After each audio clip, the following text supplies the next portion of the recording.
गौतम बुद्ध शिष्यांना म्हणाले, आता आमचं कसं होईल ते. कधी कधी शिष्य म्हणायचे, रात्रंदिवस ते बरोबरच राहत होते ना. आमचं कसं होईल म्हणे, मी जर रस्त्यात भेटलो माझा खून करा, पण तुम्ही वाटचाल करा. म्हणजे गुरुपर्यंत अडकू नका. देवापर्यंत जाण्याचा एक ब्रिज आहे गुरु, हे लक्षात घ्या. गुरु शेवट नाहीये.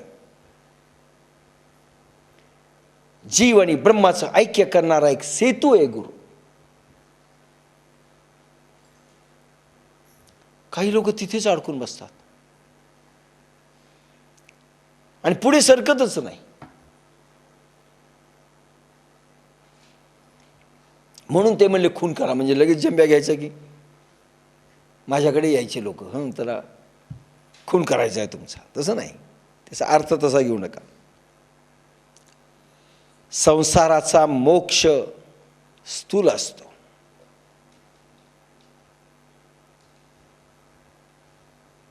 संसाराचा मोक्ष म्हणजे संसाराचा शेवट स्थूलपणात असतो, स्थूल शक्ती. जिवंत व्यक्तींना साधन बनवतो संसाराचा मोह. माझी मुलगी, माझा नवरा, माझी दिसणाऱ्या वस्तू, व्यक्ती आणि विषय, त्याचा मोह असतो.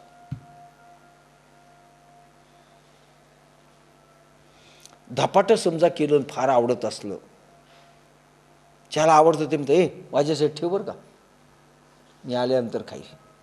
मोह.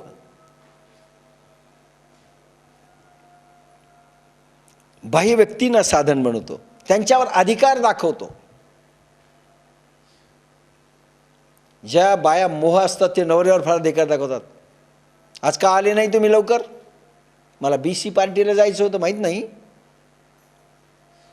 अधिकार. आणि काही नवरेही दाखवतात छान मित्रासमोर. एरवी बोलायची ताकद नसते, पण मित्र आला की छान म्हटलं ना.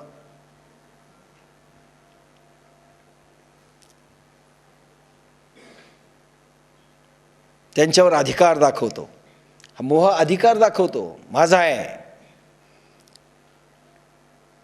एखादी बाई भोध बडवते एखाद्या पोराला, आपण म्हण, अहो मारू नका, माझा पोरग आहे, मी काही करीन.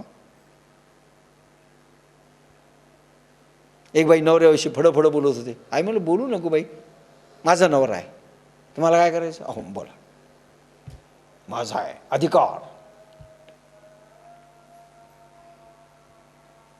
त्यांचा उपयोग वस्तूसारखा करतात. वस्तू.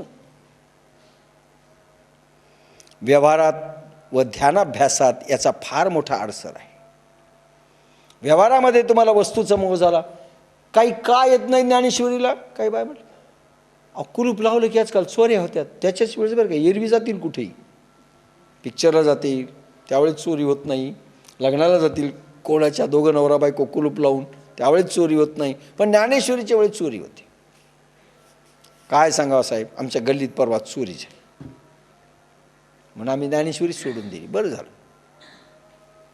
देव आणि धर्म इतक्या लवकर सोडता येतो, तितक्या लवकर कुठली वस्तू लवकर सोडता येत नाही.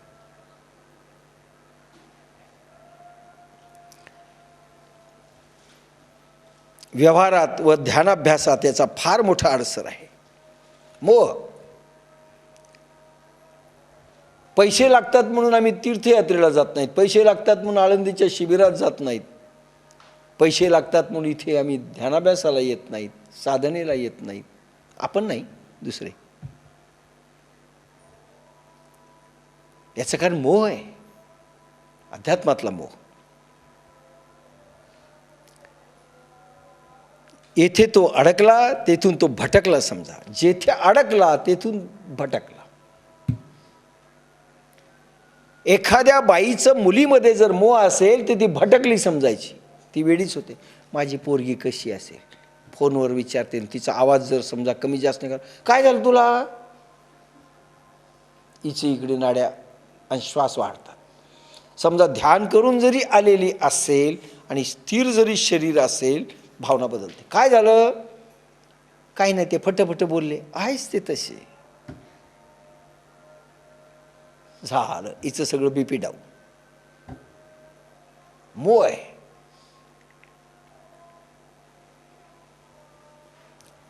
ध्यान भटकलं आणि मग लगेच तुम्ही गेले, हा साधनेचा डे. कशाची साधना? मी सध्या टेन्शनमध्ये.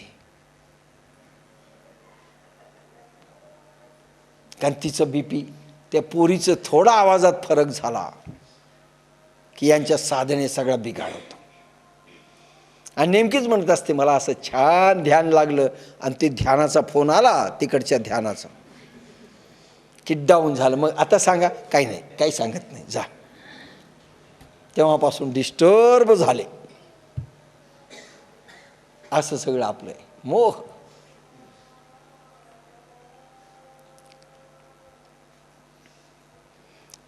म्हणून जिथून भटकला तिथे गेला. पोरग शिकायला गेले तर माता रडत बसतात, कसं असेल, आता संध्याकाळ झाली, आता काय असेल, काय खात असेल. इथे तर बक्क बक्क खात होता, तिथं मिळत असेल का, ती लॉजमधली बाई देत असेल का, काही नाही. काहींनी ट्रेडमार्क केला आहे, त्यामुळे आध्यात्मिक क्षेत्र विषाक्त झाले आहे. त्यांनी ट्रेडमार्क केला, आमच्यासारखं नाटक करायचं नाही म्हणून ड्रेस बदलले सगळ्यांनी. काही संस्थांनी, मठ मंदिरांनी आपल्या गुरुपरंपरेने कोणाला पांढरा ड्रेस दिला आहे, कोणाला भगवा ड्रेस दिला आहे, कोणाला निळा ड्रेस दिला आहे. असे काही ड्रेस दिलेले आहेत. आपणच दिले नाही, आपलं सगळं टेक्निकल ड्रेस आहे, काही घाला. पण अनेक संस्थेमध्ये असे ड्रेस आहेत, ड्रेस अप. ट्रेडमार्क झाला आहे. आणि दुसऱ्यांनी केलं की मग ते त्याच्यावर कारवाई करू शकतात, मारू शकतात. हो, आमचं नाटक करायलेत का? जसं आता सांगितलं की गौरांग महाप्रभूचे लोक, चैतन्य महाप्रभूचे लोक, रामकृष्ण हरे राम पंथाचे पूर्ण टक्कल पाहिजे, थोडे केस असं आला न पाहिजे, चकचकीत सूर्याचं प्रतिबिंब डायरेक्ट पडलं पाहिजे, आणि मोठी शेंडी आणि नाकापासून ते गंध. वारकऱ्यांनी जर नाकापासून इथपर्यंत लावला ना, त्याला ते काढून टाकतील. हे कुठला आला तो? ट्रेडमार्क. आपला ट्रेडमार्क बुक्का लावायचा आहे, बुक्काच लागला पाहिजे. आणि त्यांनी ते बुक्का लावून गेले की बसलं, ट्रेडमार्क बदलला. असे ट्रेडमार्क झाले. जैन धर्मात एक पट्टी अशी, ती आम्ही जी गळ्यात बांधतो ती अशी पट्टी लावतात. ती पट्टी समजा एक हे हँडकरचिप लावली, नाही चालणार, पट्टीच असली पाहिजे. ट्रेडमार्क, आमचा ट्रेडमार्क आहे, तोच झाला पाहिजे, दुसरा नाही चालणार. त्यामुळे आध्यात्मिक क्षेत्र विषाक्त झाले आहे, विषारी झाले आध्यात्मिक क्षेत्र. आपापल्या पंथामुळे, आपापल्या समजुतीमुळे, आपापल्या ड्रेसमुळे, आपल्या सगळ्या संकल्पनामुळे विषाक्त झाले. देव गेला. यामध्ये गुरूंनी असा विचार करावा की बोलविता धनी दुसरा आहे. आमचे गुरु काय छान बोलतात, पण गुरूंनी विचार केला पाहिजे की बोलविता धनी दुसरा आहे. तुकारामांनी काय केला? आपुलिया बळे नाही मी बोलत, आणि माऊली साय खड्याचे बाहुले, चालविल्या सूत्राचे चाले, ऐसा दावित बोले. स्वामी तो माझा, माझा स्वामी मला बोलून घेतोय, मी नाही बोलत. आणि मी बोलतोय म्हणलं की ते महाराज पाक कसे चालतात, त्यांची आकड कशी असते. निदान एक आहे, जैन धर्मातला साधू आकडू नसतो, बाकीच्या ह्याच्यातले महाआकडू असतात.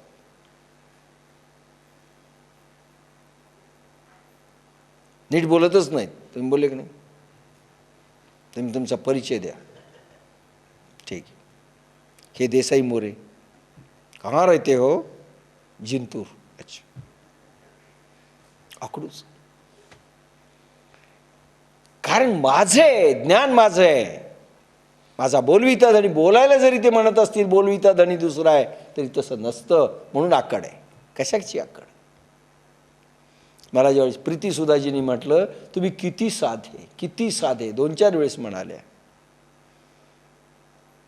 मग त्यांना हे म्हणायचं तुम्हाला काहीच वाटत नाही का तुमच्याजवळ आहे? मी म्हणालो हे माझं नाही आहे, माझ्या गुरुनी दिलेली भीक आहे. आणि जर कोणी मला भीक दिली असेल, जी वस्तू माझी नसेल, मला गर्व करण्याचा अधिकार काय? हा भाव पाहिजे. म्हणजे मोह नसला पाहिजे अध्यात्मातला. अरे माझ्या गुरुने दिलेला मोह मी कशा करता करू? भीक आहे. आश्रुत हे प्रासादिक कृपा भीक स्वामीची. तुकाराम म्हणतात माझ्या स्वामींनी दिलेली मला भीक आहे. आता गाणगापूरला हे मागतात काय? माधुकरी. आणि समजा पुरणपोळी मिळाली, त्यांना आकडून चालायचं का? अरे तुझी आहे का? यस माझी आहे पुरणपोळी. अरे ती मिळालेली भीक आहे. फारच आकडतात.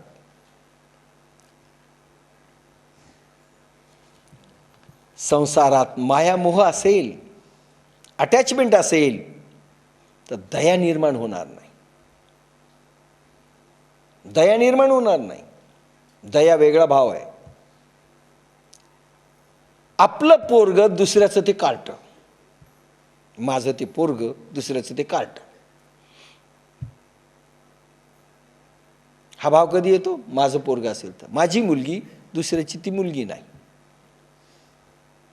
माझं म्हटलं की एक वेगळा मोह आहे, अटॅचमेंट्स आहे.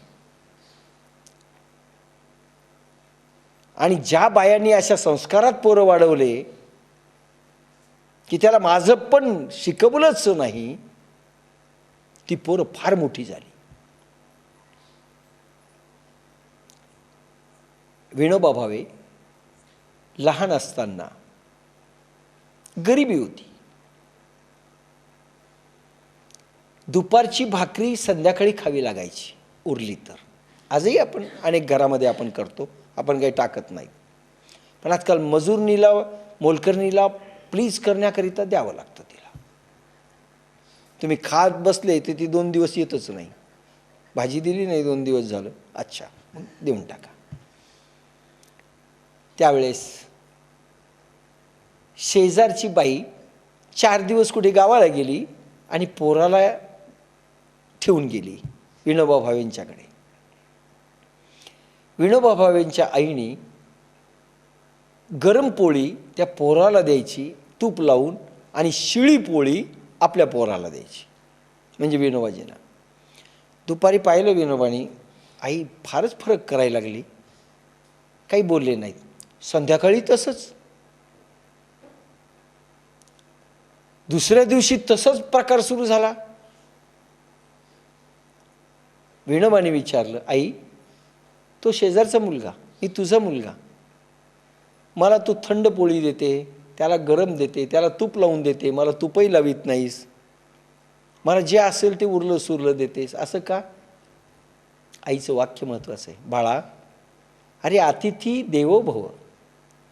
तो मुलगा अतिथी आहे, तो देवासमान आहे. आपल्या देवाला शिळीपोळी देतो का कोणी? नैवेद्य दाखवतो का? अरे त्याच्या रूपानं देव भोजन करतोय, त्याला मी असं का देऊ? तू माझा आहेस, तू चालतो, पण तो देवाचा. देव म्हणून आपल्या घरात आलेला आहे अतिथी. पाही भावना. ही माणसं मोठी झाली म्हणून विनोबा मोठे झाले. लहानपणी आई काय शिकवते याच्यावर ते पोराचं डेव्हलपमेंट आणि चारित्र्याची घडण होत असते. एक मुलगा, आईने 2 लाडू दिले, डबा जेवणाचा. आमच्या काळात नव्हते डबे, नंतर सुरू झाले. जेवणाचा डबा दिला, त्याच्यात 2 लाडू दिले. एक लाडू मोठा दिला, एक लाडू लहान दिला. आता किती सुगरण असली तर लहान मोठे होत असतात. 2 लाडू दिले. तो मुलगा गेला शाळेत. एक मित्राला दिला, एक स्वतः खाल्ला. आईनं आल्यावर विचारलं, बाळा 2 लाडू दिले होते, तू दोन्ही खाल्लेस का? नाही म्हणले आई, एक मित्राला दिला. कोणता लाडू मित्राला दिला? ते म्हणजे मोठा लाडू मित्राला दिला आणि लहाना लाडू मी खाल्ला. लक्षात घ्या. आईने सांगितलं, बाळा तू खूप मोठा माणूस होशील, आणि तोच बाळ महादेव गोविंद रानडे म्हणून प्रसिद्ध झाले. लहानपणी कशी घडण झाली, कसे विचार आहेत त्यागाचे, याच्यावरती त्याच्या घडणी आहेत.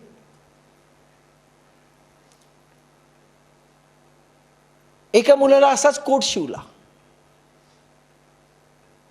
5-6 वर्षाचा मुलगा, थंडी वाजत होती, शाळेत पायी पायी जावं लागायचं. आताच सारखं नाही ॲटो, रिक्षा, पटपटी काय तसं नव्हतं. पायी पायी सकाळीच जावं आम्हालाही पायी जावं लागायचं. सेकंड हँड सायकल कॉलेजला आली, सेकंड हँड तीही. फार खुश झालो तरी सेकंड हँड सायकल आपल्याला मिळाली पायीच. त्यानंतर तो मुलगा चालला, पुलावरून जात होता. लांब जावं लागायचं, काही अंतर खूप होतं त्यावेळेस शाळेचं. एका गावात शाळा असायची, दुसऱ्या गावातून जायचं. पुलाच्या खाली एक भिकारीण बाई, वस्त्र तिचे नव्हते आणि छोटं बाळ तिच्या पदराखाली होतं आणि त्या लेकराला ती अशी हे करत होती आणि स्वतः थंडीत कुडकडत होती. थंडीचे दिवस होते आणि आपल्या लेकराला लागू नये म्हणून तिने तो पदर असा टाकलेला होता आणि मुलगा देखील कुडकडत होता. हा मुलगा खाली गेला, स्वतःचा कोट काढला, त्या पोराच्या अंगावर टाकला, घरी गेला. माहीत होतं आता काय होणार. आता त्या काळात कोट मिळणं फार मोठी गोष्ट होती. वडिलांनी म्हणे, कोट काय केलास? म्हणजे देऊन टाका, ज्याला गरज होती त्याला दिला. अक्षरशः छडीने मारलं वडिलांनी. संपल्यावर आईची जरा माया असते. आई म्हणली, बाळा काय केलं सांग ना रे कोट. अरे कुठून आणू म्हणले, तुला एवढा मोठा कोट दिला, दुसऱ्याला देऊन टाकलं तू. त्यांनी सांगितलं, आई याच्याकरता मी दिला, तो इतका कुडकडत होता तेवढा मी कुडकडू शकत नाही थंडीनं.